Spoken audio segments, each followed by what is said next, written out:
The master Prakash classes YouTube channel आप सभी लोगों का स्वागत करता है। इस वीडियो लेक्चर में हम लोग एडेड जूनियर विद्यालय शिक्षक भर्ती 2021 के लिए अपना चौथा प्रैक्टिस सेट सॉल्व करने वाले हैं। और ये जो आपका प्रैक्टिस सेट है ये घटना चक्र के बुक से लिए गए हैं। यदि आप किसी प्रश्न को डिटेल में पढ़ना चाहते हैं, उसके बारे में विस्तृत रूप से जानना चाहते हैं, तो यह घटना चक्र की बुक आप किसी भी अपने नज़दीकी बुक स्टोर से खरीद सकते हैं।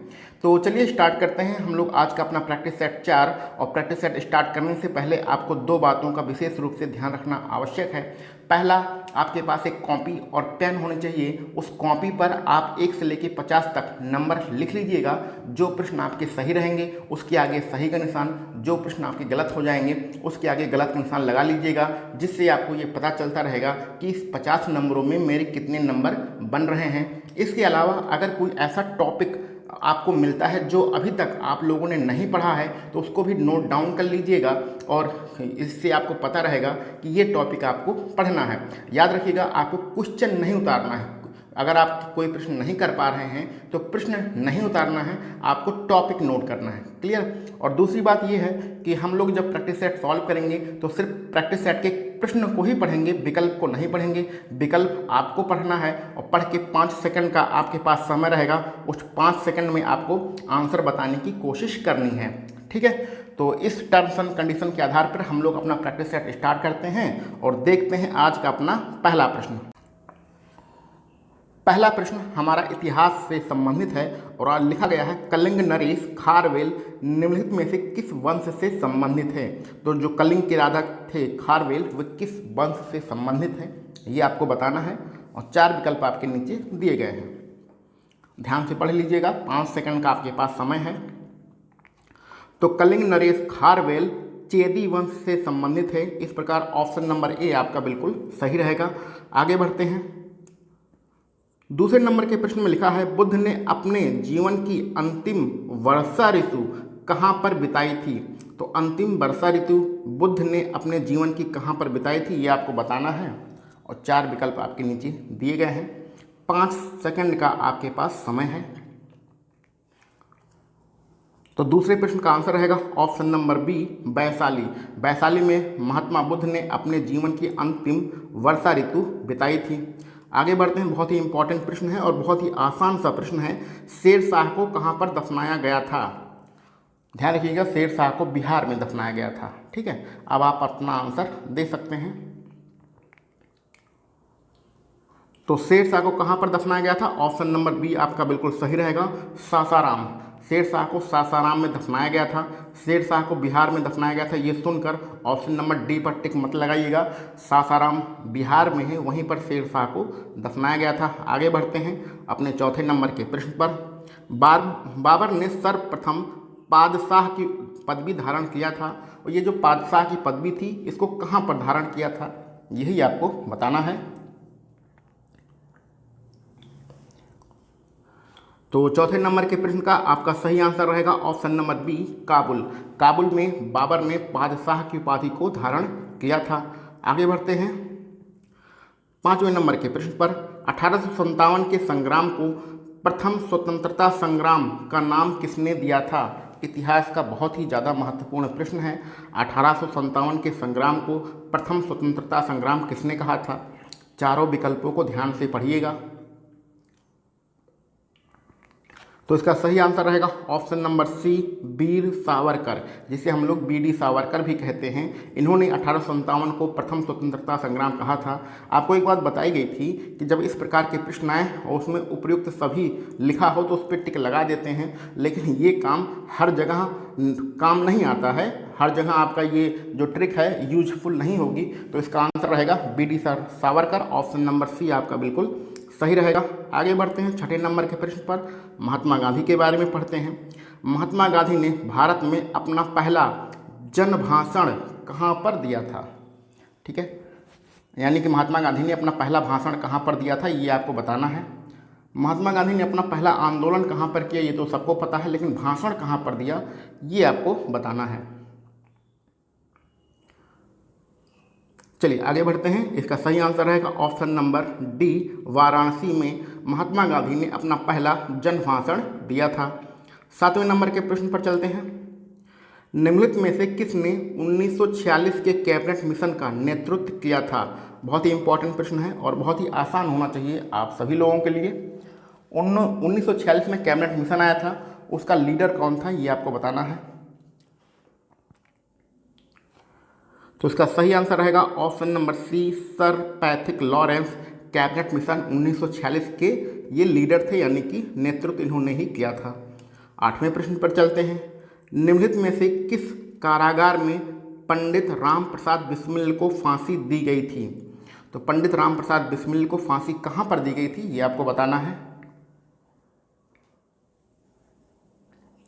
और 8वें नंबर के प्रश्न का आपका सही आंसर रहेगा option number C, Gorakhpur. Gorakhpur में पंडित राम प्रसाद बिस्मिल को फांसी दी गई थी।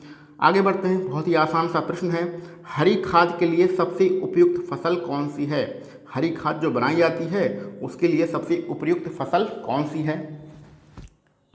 ABCD 4 विकल्प हैं, 5 सेकंड का आपके पास समय है। तो हरी खाद के लिए जो सबसे उपयुक्त फसल है वो ऑप्शन नंबर सी है, सनई। सनई जिससे हम लोग रस्सी बनाने काम आता है। ये जो गांव देहात के बच्चे होंगे अपने, उन्हें सनई के बारे में जानकारी होगी। सनई से रस्सी बनाई जाती है और ये हरी खाद के लिए सबसे उपयुक्त फसल मानी जाती है। आगे बढ़ते हैं अपने 11वें नंबर के प्रश्न पर। केंद्रीय शुष्क भूमि कृषि अनुसंधान संस्थान, ये संस्था का नाम है जिसका नाम है केंद्रीय शुष्क भूमि कृषि अनुसंधान संस्थान, CRIDA। ये कहाँ पर है ये आपको बताना है।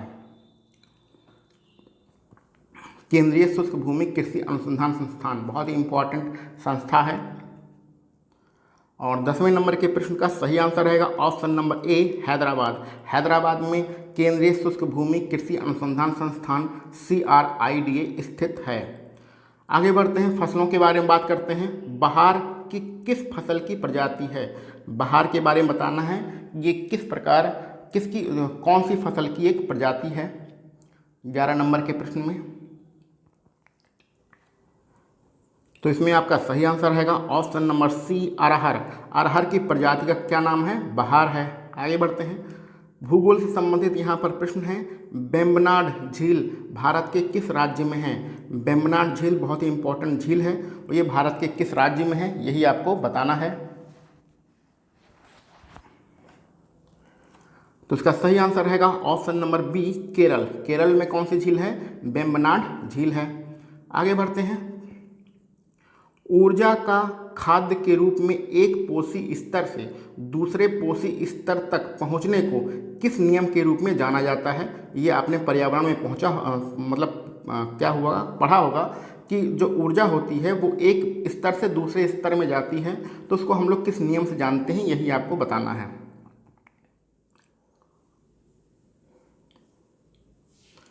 तो इसका सही आंसर रहेगा ऑप्शन नंबर डी, 10% का नियम। 10% का नियम ऊर्जा का एक स्तर से दूसरे स्तर में जाने को कहा जाता है जो हम लोग भोजन करते हैं। ठीक है, आगे बढ़ते हैं 14वें नंबर के प्रश्न पर। निम्नलिखित में से पारिस्थितिकी निकाय में ऊर्जा का प्राथमिक स्रोत कौन सा है?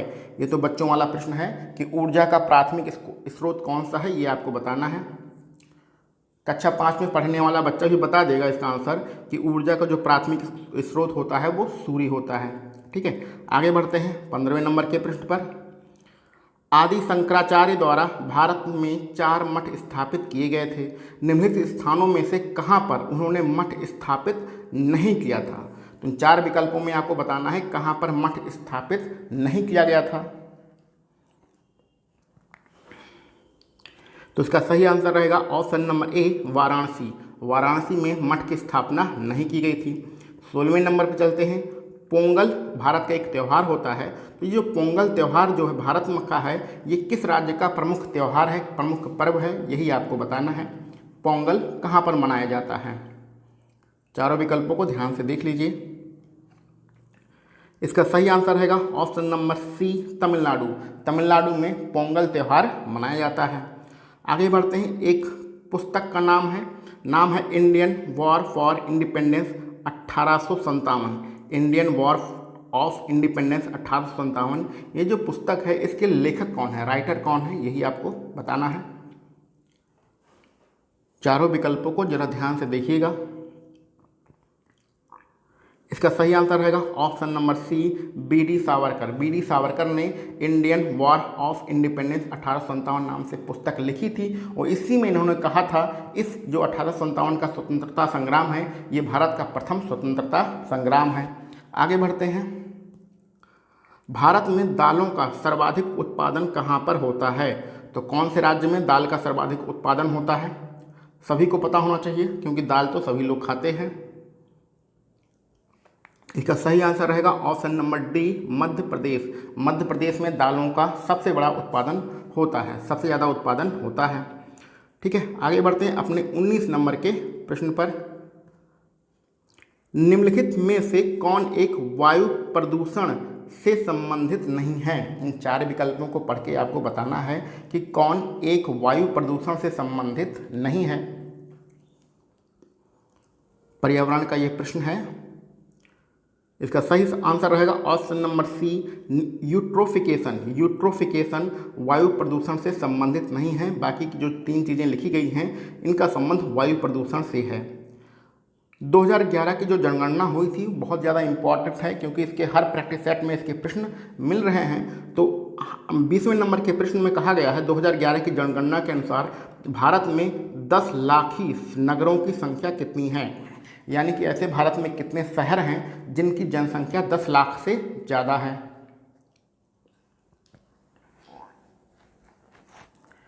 तो इसका सही आंसर रहेगा ऑप्शन नंबर बी, 53। 53 ऐसे भारत में शहर हैं जिनकी जो जनसंख्या है वो 10 लाख से ज़्यादा है। ठीक है, चलिए आगे बढ़ते हैं। 2011 की जनगणना का एक और प्रश्न है। जनगणना 2011 के अनुसार सबसे कम लिंगानुपात वाला राज्य कौन सा है? सबसे कम लिंगानुपात वाला राज्य कौन सा है ये आपको बताना है। बहुत ही आसान प्रश्न है। इसका सही आंसर रहेगा option number C, Haryana. Haryana के बारे में सब लोग जानते हैं कि इसका जो लिंगानुपात है वो सबसे ज़्यादा कम है। ठीक है, आगे बढ़ते हैं। जितने भी भारत में प्रमुख संस्थान हैं उनको आप जरूर रट लीजिएगा, कौन संस्थान कहाँ पर स्थित हैं। 22वें नंबर के प्रश्न में यही आपसे पूछा जा रहा है कि भारतीय गन्ना अनुसंधान संस्थान कहाँ पर स्थित है।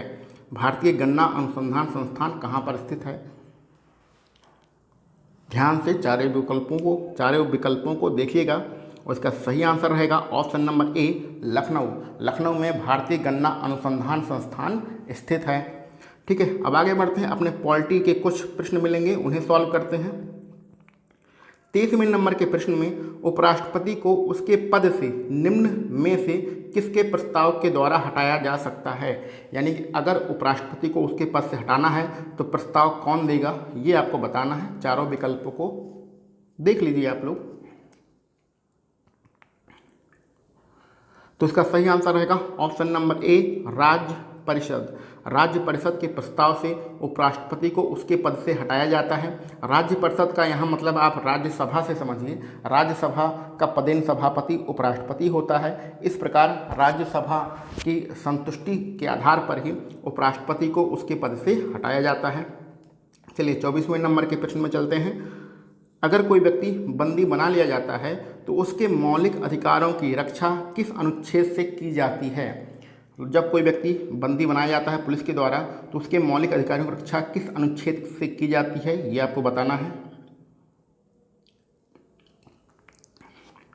तो इसका सही आंसर रहेगा ऑप्शन नंबर डी, आर्टिकल 22। अनुच्छेद 22 के द्वारा बंदी बनाए गए व्यक्ति के मौलिक अधिकारों की रक्षा की जाती है।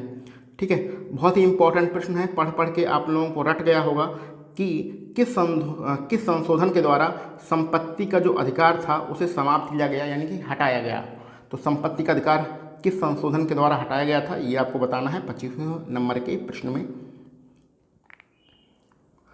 तो इसका सही आंसर रहेगा ऑप्शन नंबर बी, संविधान के 44वें संविधान संशोधन जो कि 1978 में हुआ था उसके द्वारा संपत्ति का जो अधिकार था वो मौलिक अधिकार समाप्त कर दिया गया। ठीक है, आगे बढ़ते हैं अपने 26 नंबर के प्रश्न पर। निम्नलिखित में से कौन तृणमूल लोकतंत्र से संबंधित है? तृणमूल लोकतंत्र से कौन संबंधित है ये आपको बताना है। तो इसका सही आंसर रहेगा ऑप्शन नंबर बी, पंचायती राज व्यवस्था। पंचायती राज व्यवस्था तृणमूल लोकतंत्र से संबंधित है। अब हम लोग चलते हैं अपने इकोनॉमिक्स के प्रश्न में, क्योंकि इसमें आपको सभी सब्जेक्ट आना है, तो कुछ प्रश्न इकोनॉमिक्स, पॉलिटी, हिस्ट्री और ज्योग्राफी सबके मिलेंगे। तो यहाँ से इकोनॉमिक्स के प्रश्न स्टार्ट होते हैं और बहुत ही छोटा सा और आसान सा प्रश्न है, भारत की जो अर्थव्यवस्था है वो किस प्रकार की अर्थव्यवस्था है। तो सबको पता है, इसमें समझने की कोई ज़रूरत है ही नहीं कि भारत की जो अर्थव्यवस्था है वो मिश्रित अर्थव्यवस्था है। ठीक है, 28 नंबर के प्रश्न पर चलते हैं। निम्नलिखित में से कौन एक संस्था ग्रामीण अवस्थापना विकास कोष के अर्थ प्रबंध को संचालित करती है। तो कंफ्यूज नहीं होना है, इस प्रश्न में आपसे पूछा जा रहा है कि ग्रामीण क्षेत्र के बारे में कौन सी संस्था स्थापित की गई है या बनाई गई है। ठीक है, ग्रामीण से कौन सी संस्था संबंधित है, यही आपको बताना है। और ये आपके 4 विकल्प हैं, ध्यान से पढ़िएगा। किस डिपार्टमेंट का क्या काम होता है, अगर वो आपको पता है तो इसका आप आंसर दे सकते हैं। इसका सही आंसर रहेगा option number B, NABARD. NABARD ग्रामीण अवस्थापना विकास कोष से संबंधित है। जो ग्रामीण क्षेत्र में जितनी योजनाएं होती हैं उनके लिए जो फंड दिया जाता है वो नाबार्ड के द्वारा ही दिया जाता है। आगे बढ़ते हैं हम लोग अपने 29 नंबर के प्रश्न पर। प्रश्न बड़ा है इसलिए हमें इसे छोटा करना पड़ेगा। 1 मिनट। हाँ, चलिए स्टार्ट करते हैं। उदारीकरण, निजीकरण और भूमंडलीकरण की नीति नई आर्थिक नीति के रूप में निम्न में से किस प्रधानमंत्री द्वारा स्वीकार की गई थी। तो उदारीकरण हुआ था, निजीकरण हुआ था और भूमंडलीकरण हुआ था। इसको किसने स्वीकार किया था? तो ये 1990 की बात हो रही है। उसमें प्रधानमंत्री थे नरसिम्हा राव, इसलिए नरसिम्हा राव के द्वारा यह कार्य किया गया था। ऑप्शन नंबर सी आपका बिल्कुल सही रहेगा। आगे बढ़ते हैं 30वें नंबर के प्रश्न पर। भारत में मिश्रित अर्थव्यवस्था का क्या अर्थ है? ठीक है, चारों विकल्पों को ध्यान से देखिएगा। भारत में मिश्रित अर्थव्यवस्था का क्या अर्थ है, ये आपको बताना है। तो इसका ऑप्शन नंबर सी आपका बिल्कुल सही रहेगा। सार्वजनिक तथा निजी क्षेत्रों का सह अस्तित्व, यही मिश्रित अर्थव्यवस्था का मतलब होता है। 31 नंबर पर चलते हैं। दूरसंचार में जो तरंगें प्रयुक्त की जाती हैं वो कौन सी होती हैं? दूरसंचार के लिए, यानी कि जो हम लोग टेलीफोन पे बात करते हैं, तो उसके लिए जो तरंगें प्रयोग में लाई जाती हैं वो कौन सी तरंगें होती हैं?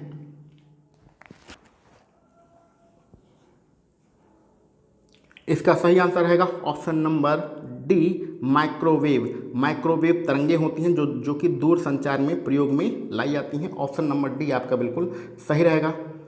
आगे बढ़ते हैं। सोनार, SONAR में हम किसका प्रयोग करते हैं? सोनार में हम लोग किस तरंग का प्रयोग करते हैं, ये आपको बताना है। विकल्पों को ध्यान से देखिएगा।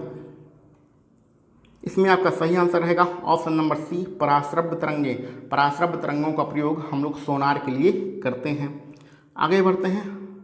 आपको टीकाकरण के बारे में बताना है कि बचपन में सभी लोगों को DPT का टीका लगा हुआ था।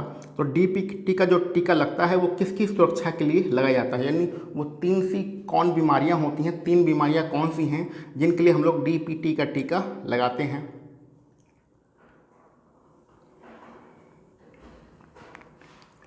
विकल्पों को ध्यान से देखिएगा। इसका सही आंसर रहेगा ऑप्शन नंबर सी, डिप्थीरिया, कुकुर खांसी और टिटनेस। डिप्थीरिया, कुकुर खांसी और टिटनेस, इन बीमारियों की रोकथाम के लिए हम लोग DPT का टीका लगाते हैं। 34 नंबर पर चलते हैं। शरीर के जोड़ों में गठिया रोग हो जाता है। तो गठिया रोग हो जाता है कहाँ पर होता है? घुटनों में होता है, जोड़ों में होता है, जिसको हम लोग अंग्रेजी में आर्थराइटिस भी कहते हैं। और ये किसके जमाव के कारण होता है, ये आपको बताना है। साइंस के ये प्रश्न स्टार्ट हो चुके हैं। घुटनों में किस चीज़ का जमाव हो जाता है जिसके कारण गठिया रोग होता है? विकल्पों को ध्यान से देखिएगा। इसमें आपका सही आंसर रहेगा ऑप्शन नंबर बी, यूरिक अम्ल।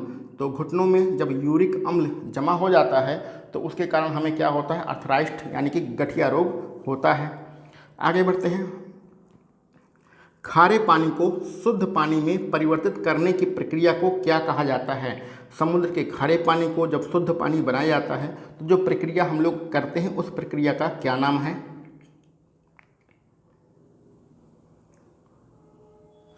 तो इसका सही आंसर रहेगा ऑप्शन नंबर डी, उत्क्रम परासरण।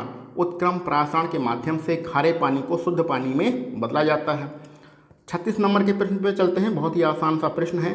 अगर किसी को निकट दृष्टि दोष हो जाए तो उसके लिए जो चश्मा लगाया जाता है उसमें किस लेंस का प्रयोग किया जाता है, यानी निकट दृष्टि दोष को दूर करने के लिए किस लेंस का प्रयोग करते हैं, ये आपको बताना है। इसमें आपका सही आंसर रहेगा ऑप्शन नंबर बी, अवतल लेंस। अवतल लेंस का प्रयोग हम लोग निकट दृष्टि दोष को दूर करने के लिए करते हैं। उद्योग धंधों की बात करते हैं तो 37 नंबर के प्रश्न में लिखा गया है कि दादरी, चुनार, चुर्क और डाला ये क्या है, कारखानों के नाम हैं और यहाँ पर किसका उत्पादन किया जाता है। दादरी, चुनार, चुर्क और डाला में जो कारखाने हैं वहाँ पर किसका उत्पादन किया जाता है, ये आपको बताना है। इसमें सही आंसर रहेगा option number A, cement. Cement का उत्पादन इन निम्नलिखित कारखानों में किया जाता है। चलिए 38 नंबर के प्रश्न पर चलते हैं। हाल ही में भारत और ये जो आपके प्रश्न स्टार्ट हुए हैं ये करंट अफेयर्स के प्रश्न हैं, तो ये जो बुक है ये 2-3 महीने पुरानी बुक है। इस प्रकार अगर आपको करंट अफेयर्स के प्रश्न आपने नहीं पढ़े हैं तो कोई दिक्कत की बात नहीं होनी चाहिए।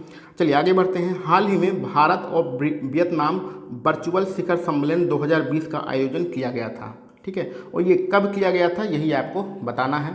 भारत वियतनाम के बीच में वर्चुअल शिखर सम्मेलन 2020 का आयोजन कब किया गया था।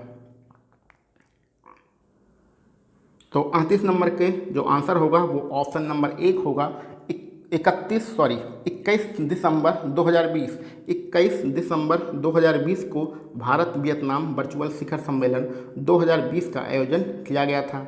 अब यहाँ पर 39 नंबर का प्रश्न ज़रा देखिए, और ये बहुत ही बड़ा प्रश्न है, इसको हम लोग छोटा करते हैं तब आपको ये पूरा दिखेगा। हाँ, अब आप देख सकते हैं। तो पिछले लेक्चर सीरीज में हमने बताया था कि आप लोग पीसीएस की तैयारी नहीं कर रहे हैं, एक छोटी सी आपको जूनियर शिक्षक भर्ती की परीक्षा देनी है जो कि एडेड विद्यालय की पेपर देना है। तो ऐसी कंडीशन में आपको पीसीएस लेवल का या आईएएस लेवल का करंट अफेयर्स पढ़ने की ज़रूरत नहीं है, यानी कि आपको सिर्फ वही करंट अफेयर्स पढ़ना है, किसको कौन सा सम्मान दिया गया, कौन सा पुरस्कार दिया गया है, किसको कौन सी, अगर खेल में पढ़ रहे हैं तो कौन सी टीम जीती है, कौन सी टीम हारी है, कौन किस देश ने कहाँ की यात्रा की है, किसके बीच में कौन सा समझौता हुआ है, सिर्फ यही सारी छोटी छोटी चीज़ें आपको पढ़ लेनी है। जो जितने भारत के मंत्रालय हैं उनमें कौन सा अध्यक्ष है, जितने विभाग हैं उनका सीईओ कौन है, जितनी कंपनियां हैं उनमें कौन सा सीईओ हैं, सिर्फ यही आपको पढ़ना है। इस प्रकार के जो प्रश्न आते हैं जिसमें कुछ समझौते हुए होते हैं, उनका क्या उद्देश्य होता है, इतने डिटेल में आपको करंट अफेयर्स नहीं पढ़ना है। तो उम्मीद है जो समझा रहे हैं वो चीज़ें आपको समझ में आ रही हैं। कहने का मतलब ये है कि 39वें नंबर के प्रश्न की तरह अगर कोई प्रश्न आ जाएगा तो उसको आपको नहीं लगाना है, इतना डिटेल में आपको नहीं पढ़ना, नहीं तो करंट अफेयर्स बहुत लंबा टॉपिक होता है, आप साल भर पढ़ते रह जाएंगे फिर भी आपका करंट अफेयर्स तैयार नहीं होगा, सिर्फ ऊपर ऊपर पढ़ के निकल जाना है। क्लियर? तो कहने का मतलब ये 39वें नंबर का प्रश्न हम लोग सॉल्व नहीं करेंगे और ना आपको इस तरीके के प्रश्न पढ़ने हैं। अब आगे पर चलते हैं अपने 40वें नंबर के प्रश्न पर। एक मिनट का समय दीजिए, स्टार्ट करते हैं। तो 40वें नंबर के प्रश्न में लिखा गया है 7 से 8 जनवरी 2021 के मध्य वर्चुअल अंतर्राष्ट्रीय अखंड सम्मेलन एडुकॉन 2020 का आयोजन किया गया था।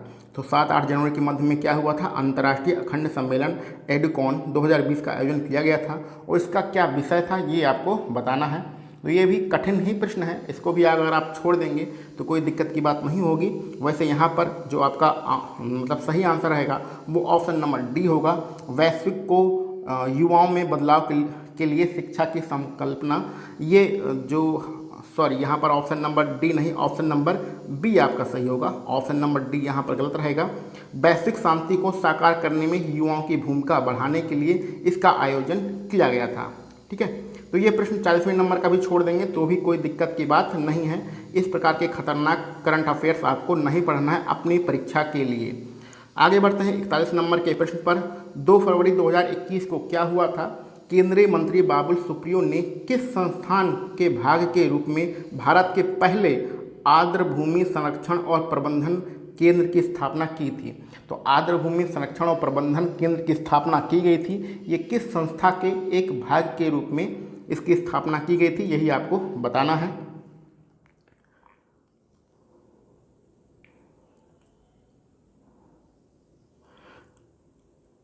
तो इसका सही आंसर रहेगा ऑप्शन नंबर डी, राष्ट्रीय सतत तटीय प्रबंध केंद्र चेन्नई की संस्था के एक भाग के रूप में आर्द्रभूमि संरक्षण और प्रबंधन केंद्र की स्थापना की गई थी।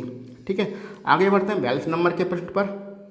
इस प्रकार के प्रश्न आपको करंट अफेयर्स में पढ़ना है जो कि 42 नंबर में दिया गया है। 1 जनवरी 2021 को किसने रेलवे बोर्ड के नए अध्यक्ष और मुख्य कार्यकारी अधिकारी यानी कि सीईओ के रूप में अपना पदभार ग्रहण किया था? यानी रेलवे के सीईओ कौन है, यही आपको बताना है। इसी प्रकार के प्रश्न आपको पढ़ना है करंट अफेयर्स के लिए। तो इसमें सही आंसर रहेगा option number A, Sunil Sharma. Sunil Sharma कौन है भैया? रेलवे बोर्ड के नए अध्यक्ष और सीईओ यानी कार्यकारी अधिकारी हैं। ठीक है, 43 नंबर पे चलते हैं। 19 और 20 दिसंबर को क्या हुआ था जो कि 2020 में था? 8वां नॉर्थ ईस्ट फेस्टिवल का आयोजन किया गया था। नॉर्थ ईस्ट फेस्टिवल का जो 8वां आयोजन था वो कब किया गया था? 19 और 20 दिसंबर 2020 को किया गया था। और कहाँ पर किया गया था ये आपको बताना है। तो इसका सही जो आंसर होगा वो ऑप्शन नंबर 1 होगा, गुवाहाटी। तो गुवाहाटी में आपका आयोजन किया गया था 8वें नॉर्थ ईस्ट फेस्टिवल का। ठीक है, चलिए आगे बढ़ते हैं अपने 44 नंबर के प्रश्न पर। 6 दिसंबर 2020 में एशियाई विकास बैंक, जिसको हम लोग ADB भी कहते हैं, भारत के किस राज्य में स्थित lower Kopili hydro electric power संयंत्र के निर्माण के लिए $231 मिलियन के ऋण को अपनी स्वीकृति दी गई थी? तो ये लंबा चौड़ा स्टेटमेंट है, पढ़ के घबराना नहीं है, सिर्फ आपको इतना बताना है कि भारत के किस राज्य में lower Kopili hydro electric power संयंत्र लगाया जा रहा है, बस आपको इतना ही बताना है। चारों विकल्पों को ध्यान से देखिएगा और इसमें जो आपका सही आंसर रहेगा ऑप्शन नंबर 1 रहेगा, असम। असम में यह संयंत्र लगाया जा रहा है। ये हमारे करंट अफेयर्स के प्रश्न समाप्त होते हैं। अब हमारे रीजनिंग के प्रश्न स्टार्ट होती हैं और रीजनिंग के लिए आप लोगों को बताया गया था कि रीजनिंग के जो 6-7 प्रश्न होते हैं इसके लिए हम लोग अलग से वीडियो बनाते हैं, क्योंकि अगर इसी वीडियो में रीजनिंग के प्रश्नों को सॉल्व करेंगे तो ये वीडियो बहुत ज़्यादा लंबी हो जाती है। तो 45 नंबर, 46 नंबर, 47 नंबर, 48 नंबर और ये 49 है, ये सारे प्रश्न रीजनिंग के हैं, इसको हम लोग बाद में लगाएंगे। 50वें, तो आज का हमारा आखिरी प्रश्न और 50वें नंबर का जो प्रश्न है उसमें लिखा गया है कि 22 फरवरी 2021 को उत्तर प्रदेश का बजट प्रस्तुत किया गया था। इसमें समग्र शिक्षा अभियान के लिए कितने रुपए की व्यवस्था की गई थी? यही आपको बताना है कि समग्र शिक्षा अभियान के लिए कितने रुपए की व्यवस्था की गई थी। तो इसमें सही आंसर रहेगा ऑप्शन नंबर 1, 18,172 करोड़ रुपए की व्यवस्था समग्र शिक्षा अभियान के लिए किया गया था। तो आज के लिए हमारे पास इतने ही जो प्रश्न थे, 50 प्रश्न, इसको हम लोगों ने कंप्लीट कर लिया है। अगर आपके कोई मित्र भी जूनियर शिक्षक भर्ती की तैयारी कर रहे हैं तो उन्हें भी यह वीडियो शेयर कर दीजिएगा। अभी हम लोगों का चैनल बहुत ही छोटा है, सब्सक्राइबर भी कम है, व्यूज़ भी कम आते हैं, लेकिन धीरे धीरे आप लोगों के सहयोग से ये चैनल भी बहुत बड़ा चैनल बन जाएगा। तो चलिए मिलते हैं हम लोग अपने किसी और लेक्चर में। आप सभी लोगों को वीडियो देखने के लिए बहुत बहुत धन्यवाद।